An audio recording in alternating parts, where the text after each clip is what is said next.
Yorana, Manahao et bienvenue dans Manava. Le cheval, c'est génial et ce ne sont pas mes invités qui diront le contraire. Aujourd'hui, parlons sport équestre et course hippique avec Alexandra Sanchez, présidente du bureau de l'association hippique, Alain Santoni, jockey et propriétaire d'un cheval, Bonjour Harry. Veirea Serran Jérusalemi, propriétaire d'un cheval, Yorana. et Louise Moreau, jockey. Yarana. Alors Alexandra, on commence avec toi avant de parler un peu plus en détail du sport et des courses. Parle-nous de l'association, s'il te plaît. L'association hippique existe depuis 1913. C'est vraiment une entité sur la Polynésie. Elle a pour but d'organiser les courses hippiques qui réunit plusieurs Discipline. plusieurs disciplines. On a le trot français, on a l'amble américain, on a les courses paréo accrues et les courses en selle comme à l'international en jockey. Oula, c'est quoi la différence entre chaque discipline? Les trotteurs, ils font du trot dans une charrette. Mhm. Les ambleurs, c'est une allure qui n'est pas reconnue en France, mais en Amérique et en Nouvelle-Zélande et en Australie, qui est une allure avec laquelle on fait de grandes courses, qui ont parallèlement les jambes qui vont du même côté en même temps. Et après, tu as les courses à accru. Ce sont les courses paréo, les courses qui ont lieu pendant le Heiva. Donc, on monte à cru avec des paréos, des couronnes et tout. On fait une course sur 800 mètres. Après, on a les grandes courses catégorie A qui mettent en scène des chevaux importés de Nouvelle-Zélande et des chevaux nés localement, mais de parents importés, sur une distance de 1300 mètres avec des selles jockeys et des jockeys en kazakh. Et parfait, on parle de jockey. Louise, qu'est-ce qu'un jockey? Le jockey, c'est celui qui monte du coup le cheval en course de galop. Donc, peu importe la discipline, j'allais dire, mais non. Non, c'est en course de galop ou paréo. Mhm. Les autres, ce sont des drivers, comme ils sont derrière et ils tirent la charrette, enfin ils conduisent la charrette. Le cheval avec la charrette derrière, ça s'appelle un driver. Comment t'es venue cette vocation? À Tahiti, justement, en venant à l'hippodrome, à tout hasard, comme ça, en rencontrant quelqu'un, j'ai monté une petite jument et après on m'a proposé de faire des courses et c'est comme ça que est venue la passion pour les courses et l'hippodrome de Tahiti. Quelles sont les compétences requises pour être jockey? Il faut déjà savoir monter à cheval, de la persévérance, je pense, de l'organisation aussi parce que il faut venir s'entraîner régulièrement pour que le cheval il soit en forme et même nous. Une bonne condition physique, l'amour du cheval, je pense. Et quelque part aussi de l'humilité parce qu'on est en rapport avec l'animal et c'est vraiment toute une relation qui doit s'établir. C'est pas une machine qu'on conduit, c'est vraiment un animal auquel on prend soin. Et voilà, donc il faut de l'humilité, remercier son cheval et en prendre soin. Justement, parle-nous de comment est-ce qu'on s'en occupe d'un cheval. Est-ce que c'est comme, excuse-moi du terme, mais est-ce que c'est comme un petit chien où il faut le vermifuger, le vacciner, le pucer? Alors du coup, moi c'est un chien quand même de 500 kilos, hein. Ça fait un gros chien quand même. Mais du coup, non, c'est complètement différent. Déjà en format, c'est complètement différent. Donc on a besoin d'un grand espace. Donc un cheval, c'est 1 hectare nécessaire en superficie. Après, une journée typique, c'est on les nourrit. Par exemple, moi, dans mon écurie, c'est on nourrit à 6 heures. Après, on va être à l'entraînement peut-être à 9 heures. Et après, l'après-midi, ils vont sortir au pâturage, brouter de l'herbe au centre de l'hippodrome. Et après, on les nourrit aussi à midi et le soir. Voilà. Donc c'est toute une organisation. C'est toute une organisation, c'est un travail d'équipe quand on a la chance d'avoir une équipe derrière soi dans son écurie. Voilà, c'est vraiment tout le monde qui met la main à la pâte, c'est de l'assiduité et voilà, de la permanence. Alain, toi tu es jockey et propriétaire. Qu'est-ce qui est venu en premier? L'amour du sport, donc le jockey, ou est-ce que c'est l'amour du cheval qui est venu en premier? En tout premier, c'était bien sûr, je n'avais pas les moyens de m'acheter un cheval. Donc j'ai monté bien sûr pour des propriétaires. Ça a commencé au club équestre de Tahiti qui avait fait venir des chevaux de course. Et on a dit, écoute, toi t'es pas très grand, t'es pas très lourd, est-ce que tu as envie de tester? Et je peux te dire que dès qu'on essaye des chevaux de course, on a beaucoup de difficultés à revenir à l'équitation dite classique. Donc dans un premier temps, c'était bien sûr le jockey. À partir de quel âge est-ce qu'on peut commencer de faire du sport équestre? Le sport équestre, ça a bien évolué avant. Quand moi j'ai commencé à monter à cheval, on commençait à monter à cheval à partir de 9 ans. Maintenant, les structures équestres telles qu'on les connaît donnent des cours d'initiation pour des jeunes à partir de 4-5 ans. Voilà. D'accord. Louise, toi, tu as commencé vers cet âge-là? Moi, j'ai commencé plus tôt donc parce que mon papa était un passionné, donc j'ai commencé quand j'avais 1 an. J'avais la chance d'avoir des poneys à la maison. Mais en cours classique, en équitation classique à 3 ans et en jockey à 30 ans. Est-ce qu'il y a des prérequis nécessaires, Alexandra? Le poids, la taille, on en parlait vite fait avec Alain. Certificat d'aptitude médicale peut-être? Alors déjà, pour être jockey, nous, à l'association hippique, on prend les jeunes à partir de 13-14 ans. Parce qu'il faut quand même une certaine condition physique. Il faut avoir des bras, il faut avoir du souffle, il faut avoir des cuisses. Après, le jockey de rêve fait 48 kilos pour 1,60 m. Après, on est en Polynésie, hein, on est amateur, on n'a pas vraiment le jockey de rêve. On est plutôt dans le 1,65 m, 55 kilos. Mais ça nous va très bien. Après, il faut vraiment avoir le cœur bien accroché et aimer l'adrénaline, hein, parce que c'est un sport comme un peu les sports extrêmes qui te fait vibrer. Hein. Donc, il faut avoir peur de rien. Tu as donné une taille et un poids. Si je ne respecte pas cette taille ou ce poids-là, est-ce que je peux quand même être jockey ou monter sur un cheval? Exactement. Même toi, Harry, tu pourrais être jockey. Sauf qu'on va pas te donner un petit cheval. On va essayer de te donner un cheval un peu plus grand. Tu vas faire un peu plus de prise au vent. Mais tu vas apprendre à te faire plus petit sur ton cheval et tu peux autant gagner qu'un petit poids plume de 45 kilos. Après, c'est de la technique. Hein. Il y a beaucoup de techniques. Parlons de technique. Quelles sont les différentes techniques nécessaires pour pouvoir monter sur un cheval? Alors, je ne vais pas te donner les techniques, sinon je ne vais plus gagner. Mais je peux te dire qu'il faut réfléchir pendant la course. Il ne faut pas partir trop vite. Et il faut vraiment... C'est à la seconde près, il faut réfléchir parce que quand tu es dans le peloton, tu te dis je vais passer à gauche, je vais passer à droite, mais peut-être si tu passes à gauche, l'autre il va te serrer un peu. Tout est de la technique, mais je ne peux pas te dire ma technique, sinon je ne vais plus gagner. D'accord. Alors, on a parlé de conditions physiques, de conditions mentales aussi. Il faut avoir du courage, il y a de l'adrénaline, mais parlons aussi de l'équipement. Veiria, si je veux me lancer dans la discipline, qu'est-ce que je dois prévoir comme achat? Alors du coup, il y a l'équipement d'abord de sécurité pour le jockey, qui est la bombe, le casque. On a aussi le gilet qui est obligatoire. Après, on a les bottes. Donc du coup, c'est pour les pieds, les jambes. Léger. Après, on a le pantalon. Et après, pour habiller ton cheval, tu auras le filet qu'on met sur la tête avec le mors dans la bouche, les rênes qui tiennent le filet à la tête, la selle, le tapis, et voilà, et les protections pour les pattes. Ça représente beaucoup d'équipements. Est-ce que c'est pas un obstacle peut-être pour quelqu'un qui veut se lancer dans la discipline? Au début, c'est sûr que le cheval, c'est un investissement. Après, comme tous les sports, hein, je dirais. Mais après, quand on est vraiment motivé, voilà, on y va. Mais après, on peut être aidé. Voilà, après, comme je disais, on peut être une équipe et avoir du soutien de son équipe pour lever des fonds, etc. Louise, parlons un peu plus large. Comment est-ce qu'on s'occupe d'un cheval? On en a parlé un petit peu tout à l'heure avec Veiria, mais est-ce qu'il y a des équipements nécessaires? Elle nous a parlé, Veiria, tout à l'heure d'un hectare de terrain. Est-ce qu'il y a d'autres choses, d'autres prérequis? Et il faut un endroit où le mettre, donc un box. Dans le box, il ne va pas être dans de l'herbe. On va essayer de réunir les conditions favorables pour qu'il se sente bien. Ici, on a la chance d'avoir du bois, donc souvent c'est des copeaux qu'on met dedans. Il faut lui donner donc à manger, comme disait Veiria. On les sort régulièrement, mais au box, on aime bien aussi leur donner un petit peu de foin ou d'herbe. Il faut un endroit où stocker tes affaires, sinon on peut se les voler ou voilà. Il faut aussi de quoi nettoyer le box, une pelle, un râteau, ce genre de choses, par exemple. Comment est-ce qu'on gère entre sa vie professionnelle et la vie avec un cheval? On le disait tout à l'heure, c'est toute une organisation. C'est toute une organisation, ça prend beaucoup de temps. Comme le disait Veiria, on entraîne soit le matin, soit l'après-midi en fonction de notre emploi du temps. Donc le matin, il faut se réveiller tôt parce qu'on connaît la particularité de Tahiti et de la circulation. Donc il faut se réveiller tôt le matin. Et oui, et comme disait Veiria, on a la chance aussi d'avoir du monde autour de nous pour nous épauler. Alors Alain, il paraît que les chevaux sont très sensibles aux maladies. Est-ce que c'est vrai? Comment est-ce qu'on s'occupe de ce genre de cas? Oui, alors déjà, le cheval, par définition, ne peut pas vomir déjà. Donc, on a souvent des coliques. Alors, les coliques, ça peut arriver en période de changement climatique, notamment au mois de décembre, janvier, où on va passer dans une période très chaude. Donc, ça peut être les maladies. Donc, c'est à surveiller. Donc, et à chaque fois, on doit adapter aussi, je dirais, la nourriture au travail que l'on fait. Quelquefois, il y a eu des chevaux qui se sont tombés malades parce qu'ils étaient trop nourris ou voilà. Donc, on essaie de faire attention à ça, effectivement. C'est un équilibre, comme tu viens de le dire. Combien coûte un cheval? Donc, double question, combien coûte un cheval à l'achat et combien coûte un cheval sur une année, par exemple?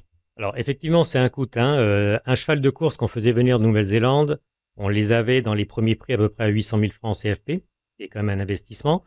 Là, c'est pour les chevaux dont parlait Alexandra tout à l'heure, lorsqu'on parlait d'ambleur, qu'on parlait de trotteur, donc là, c'est avec le sulky.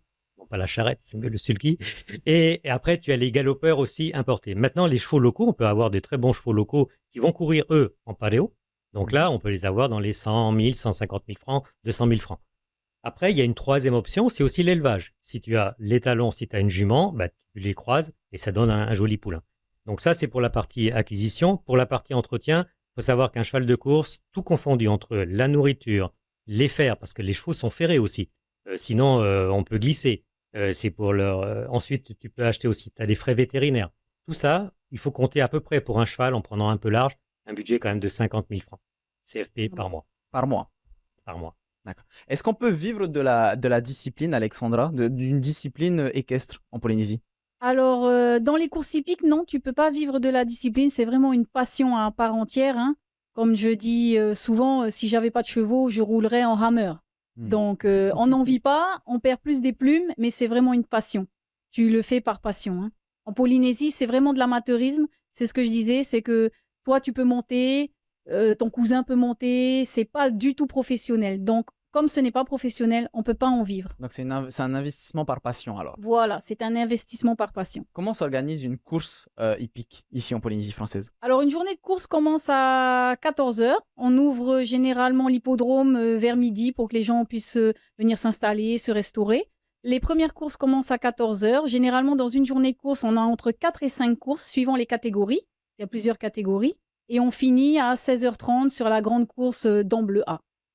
Veiria, est-ce que tu as déjà fait des courses ici en Polynésie? Oui, du coup, moi, je monte, je suis jockey. Bon, du coup, je fais pas 55 kilos, hein, mais du coup, oui, j'ai déjà fait des courses, donc depuis plusieurs années.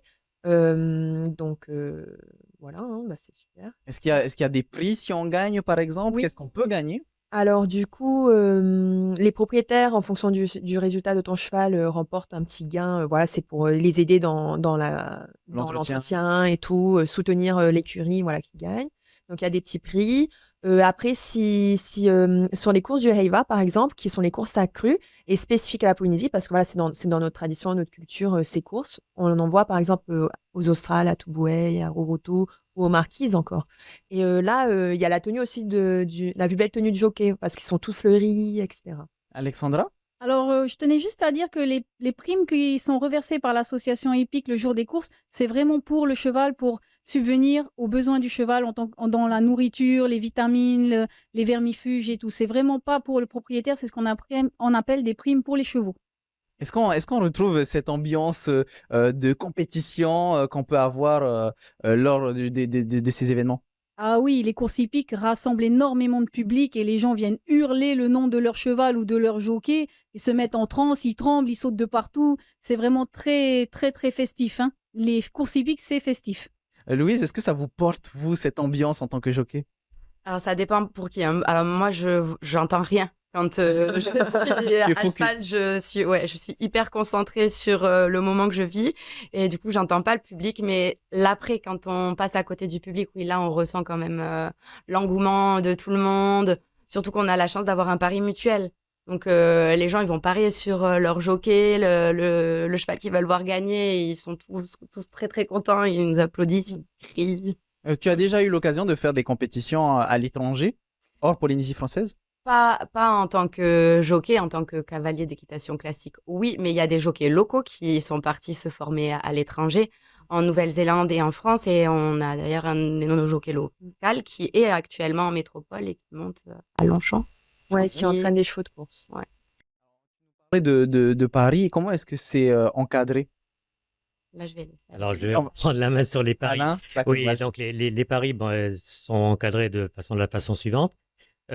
Sur, on va dire, une mise de 100 francs qui est réalisée, 80 francs sont redistribués aux parieurs, 15% de cette somme, donc 15 francs, restent à l'association hippique, et 5% sont donc reversés au trésor public. Donc on est encadré par le trésor public là-dessus, et ce qu'on a réussi à faire depuis maintenant 6-7 ans, c'est qu'on a tout informatisé. C'est-à-dire que lorsque les gens viennent aux courses pour parier, c'est comme s'ils allaient au loto, Ils ont leur ticket loto. Une fois qu'ils ont gagné ou perdu, on passe le ticket sur la douchette et le résultat est instantané. Donc, on le rappelle, il y a aussi des conditions pour pouvoir parier. Ah oui, les conditions pour parier, c'est de toute façon, c'est réservé aux personnes qui ont plus de 18 ans. Voilà, et nous, on a mis des mises à partir de 500 francs. Voilà, mais ce que je veux dire, c'est qu'il y a des gens qui attendent vraiment ça. C'est-à-dire que nous, on sort les programmes à peu près une semaine à l'avance. Ils sont déjà en train de faire leurs paris, puisqu'on fait ce qu'on appelle des paris gagnants. C'est-à-dire qu'on va parier sur le cheval, il va arriver en premier. On fait un pari placé, c'est-à-dire s'il arrive premier ou deuxième. Et après, on a des jeux à combinaison. Il faut trouver les 2 premiers ou les 3 premiers. Et là, je peux te dire que ça joue quand même pas mal. Voilà. Alors, je vais revenir sur ce que Louise disait. Veiria, comment est-ce qu'on se forme à ce genre de discipline? Est-ce qu'il y a des formations ici en Polynésie française? Est-ce qu'il faut partir? Alors du coup, c'est vrai qu'on est plusieurs à être issus d'abord de l'équitation classique avant d'avoir monté en course. Donc là, c'est une autre façon de monter, une autre technique à apprendre. Mais après, pour les intéressés qui vont peut-être voir cette émission et qui voudraient essayer, hein, du coup, nous, l'association EPIC, on souhaite développer ce côté formation de nouveaux jockeys. On a un centre d'hébergement de chevaux de l'association EPIC. On a des chevaux qui vont être destinés à la formation de jockeys. Donc, on souhaite mettre tout ça en place et donc on recrute de potentiels nouveaux jockeys. Donc, forcément, il y aura la technique à apprendre, la relation avec le cheval à apprendre, mais tout s'apprend et voilà, en fonction de ton assiduité, encore une fois, ça peut aller plus ou moins vite. Alain? Oui, je voulais juste rajouter, ça tombe très bien ce que tu parles de ça, Vairea, parce que c'est vrai que ça fait déjà plusieurs années qu'on demande un peu à tous ceux qui sont alors on appelait ça les districts à l'époque, hein, on va dire les communes attenantes. On sait qu'il y en a quelques-uns qui ont des chevaux et quelquefois on voit qu'ils n'osent pas venir nous voir. Donc là, on lance un peu un appel. Si tu as un cheval de course qui peut courir en paréo sur une distance de 800 mètres, viens l'inscrire, nous on t'accueillera, il y a des box d'hébergement et on attend vraiment que ça. Alors, Alexandra, j'ai l'impression que tout va bien, entre guillemets, pour la discipline. Il y a des formations, il y a des coureurs, il y a des compétitions. Est-ce qu'il y a des difficultés dans le monde hippique en Polynésie? Alors, dans le monde hippique comme dans les courses hippiques, il y a des difficultés. On est face à un arrêt des importations à cause de la Nouvelle-Zélande qui a changé un peu le règlement des exportations. Donc, on se débrouille avec ce qu'on a localement, mais on va faire en sorte de pouvoir importer encore des chevaux, d'essayer de débloquer tout ça avec notre ministère pour vraiment réimporter les chevaux néo-zélandais pour remplir les courses, mais vraiment les remplir à ras-bord. Est-ce qu'on peut rassurer ceux qui s'inquiéteraient pour la santé des chevaux? Ah oui, les chevaux à l'hippodrome, ils sont super heureux, hein. Faut pas s'inquiéter du tout. Ils ont de très grands box, ils sont lâchés tous les jours. L'hippodrome, c'est vraiment le centre de vie des chevaux et les chevaux sont très heureux à l'hippodrome. Et est-ce que les pratiquants ici en Polynésie française ne sont pas un peu limités, que ce soit par la place, la géographie? Parce qu'en France, tu peux te balader avec ton cheval en campagne. Ici, c'est un peu plus compliqué, je suppose. Oui, c'est vrai, hein, comme on est dans l'agglomération, c'est vrai que tu peux pas prendre ton cheval et aller à Carrefour. Ça, c'est sûr. Ni aller dans les lotissements privés comme Aouté et le domaine Labbé. Bon, après, ils nous tolèrent un peu. Mais on a la chance d'avoir la mairie de Pirée qui nous autorise à aller le matin très tôt à la plage, même si on y va à pied. Ça, c'est une chance. Et on a aussi une autre chance, c'est que l'hippodrome fait 15 hectares et que ça nous laisse de la place pour évoluer. Veiria, est-ce que les chevaux sont adaptés aux conditions climatiques, météorologiques ici en Polynésie française? Alors du coup, pour les chevaux marquisiens, comme on dit entre guillemets, ou ça c'est les petits chevaux locaux, eux ils sont totalement adaptés. Après pour les chevaux importés, il y a une période d'adaptation parce qu'il fait un peu plus chaud, plus humide. Donc voilà, ça prend un peu plus de travail, ça demande un peu plus de soins, mais ça se passe très bien. Moi j'ai des chevaux de Nouvelle-Zélande, donc voilà. Est-ce que s'occuper d'un cheval, Louise, ça s'apprend? Oui, oui, ça s'apprend. Après, je pense qu'on peut, s'il faut être passionné aussi à un moment donné et s'intéresser et à l'animal et à la discipline pour réussir à s'en occuper. Mais oui, ça s'apprend. C'est pas un conseil on ne conseille pas, pardon, d'avoir un cheval sans apprendre Non, à parce que gérer. du coup, après, il peut y avoir des maltraitances, des mauvais traitements, des mauvais soins. C'est quand même un animal, comme vous me disiez, Veiria, tout à l'heure, qui pèse 500 kilos. Donc, il faut y faire attention. Alain, comment est-ce que vous faites pour partager votre amour pour les chevaux?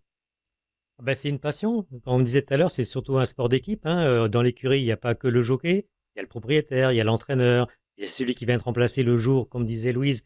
Ah, il faut aller le soir entraîner, mais je peux pas, je suis bloqué. Donc on se partage tout ça. Et en fait, ce qui se passe, c'est que, en fait, c'est une équipe. Et c'est une équipe, je dirais, qui est complémentaire. Donc dans l'écurie, ben en fait, et après ça se transmet. Mais c'est terrible parce que en fait c'est un virus quoi. On n'arrive pas à s'en soigner, c'est terrible. On Voilà. vit cheval, on mange cheval, on dort cheval. Attention. Non, mais on mange pas de cheval. Et comment est-ce qu'on partage cette vocation de jockey aussi, Louise? Ah, ça, c'est un peu plus complexe, mais Le jour des courses, on le partage le jour des courses. ouais, je pense que c'est à ce moment-là où les jeunes sont plus touchés par tout ça. Et après, c'est au quotidien quand même quand on se croise avec ceux qui font de l'équitation classique. Donc, on discute, on rigole un petit peu, on essaye de les attirer vers notre monde à nous. Et il y en a quand même qui sont un petit peu motivés. Véréa, est-ce que toi aussi tu as des initiatives personnelles où tu essayes de sensibiliser des gens, même ne serait-ce que juste de ta famille, tes amis? Alors du coup, nous, à l'hippodrome et avec l'association Epic, on a déjà développé une page Facebook qui s'appelle Course de chevaux à Tahiti. Donc, ce qui nous permet de diffuser les informations de l'hippodrome, le calendrier des courses, diffuser aussi des vidéos sur les entraînements, voilà, montrer un peu l'activité. Donc ça, déjà, on sait que Facebook, ça marche très bien et que c'est vraiment un vecteur de messages. Après, oui, je crois que tout à l'heure en backstage, on me disait tout le monde sait que tu fais du cheval. Ben, Tahiti, c'est petit, voilà. Est-ce que toi tu as comment dire, des pages Facebook à toi personnelles ou des réseaux sociaux que tu utilises? Oui, du coup, bah, moi, j'ai mes réseaux sociaux personnels et forcément qu'on voit des images de chevaux, vu que c'est mon quotidien. C'est important pour toi de sensibiliser les gens, de partager cette passion? Oui, c'est sûr que c'est pas une discipline comme le surf ou le football ou d'autres sports plus accessibles, mais pour nous, c'est important de montrer voilà, que c'est une belle discipline, que les animaux, que les chevaux sont de beaux animaux, majestueux. Donc voilà, donc c'est important pour nous de montrer tout ça et de le diffuser. Alain, tu voulais réagir? Oui, je veux dire, c'est un peu comme le rugby. Le rugby, on dit que tout le monde peut faire du rugby. C'est vrai, il peut avoir un sprinter, il peut avoir un gros gabarit. Je dirais aux courses de chevaux aussi. Je veux dire, ceux qui concourent, on va dire, lors des courses hippiques, il peut avoir le petit jeune qui a 15 ans et le gars qui a 60 ans dans le sulky. Donc, c'est vraiment ouvert à toutes les disciplines. Et ce que je voulais dire aussi, c'est que vraiment, les courses hippiques à Tahiti, Alex disait que l'association hippique avait été créée en 1913. C'est une discipline où, en fait, on retrouve les anciennes familles polynésiennes et la plupart, on va dire 70% de nos propriétaires sont ces anciennes familles qui continuent à perdurer cette tradition. Donc, c'est vraiment dans les gènes et surtout, c'est ce qui est très intéressant, comme je disais tout à l'heure, c'est que quasiment tous les gabarits, bien sûr, pas quelqu'un de 85 kilos, on est bien d'accord, mais peut donc participer aux courses. Alors, on parle justement de tous ces points, sensibilisation, partage. Est-ce qu'il y a de futurs projets avec l'association, Alexandra? Oui, l'association Epic a plusieurs projets. Déjà de réimporter des chevaux, mettre en place aussi un nouveau centre de formation pour former vraiment la relève. Parce qu'après, nous, on va vieillir hein, et donc il nous faut la relève. Et aussi développer les paris. Donc, on va essayer de développer un peu plus les paris. Dans cette optique-là, est-ce que vous avez déjà sélectionné ou formé des jeunes qui pourraient éventuellement partir à l'étranger?